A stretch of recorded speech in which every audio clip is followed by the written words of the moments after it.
Dimanche 3 novembre, l'aurore est sur le point de chasser le crépuscule. Le chef suprême des armées Mohamed Idriss Déby Itno vient de mettre un terme à une réunion de guerre avec les différents chefs militaires en opération au lac Tchad. Elle a duré plusieurs heures. La hargne de vaincre Boko Haram est devenue pour le chef de l'État Mohamed Idriss Déby Itno une obsession. Pas de repos, moins encore de longs sommeils. Juste 2 heures et le revoilà au centre de commandement de proximité connu sous le langage militaire des centres des opérations. Nous sommes le lundi 4 novembre 2024. L'horloge affiche 6h15 sur l'ensemble du territoire national. C'est l'ultime réunion de guerre. Cette fois-ci, le chef suprême des armées schématise son plan de guerre à l'aide d'une carte.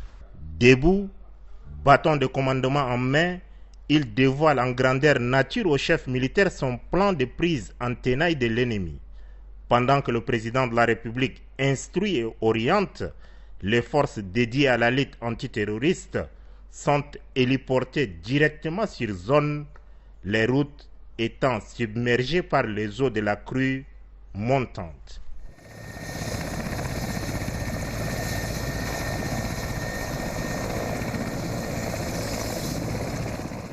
Entre-temps, les avions de chasse de l'armée de l'air ne laissent aucun répit aux fous de Boko Haram qui, dans des sauve-qui-peut, migrent désespérément de cachette en cachette.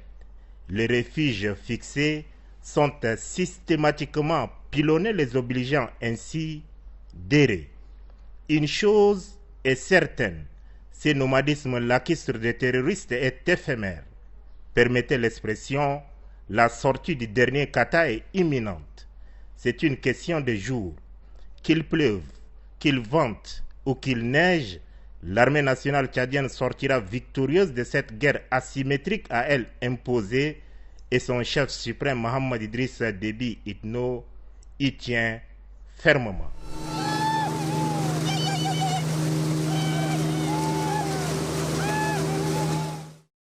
Éléments de la secte Boko Haram, sachez que l'affront sera lavé.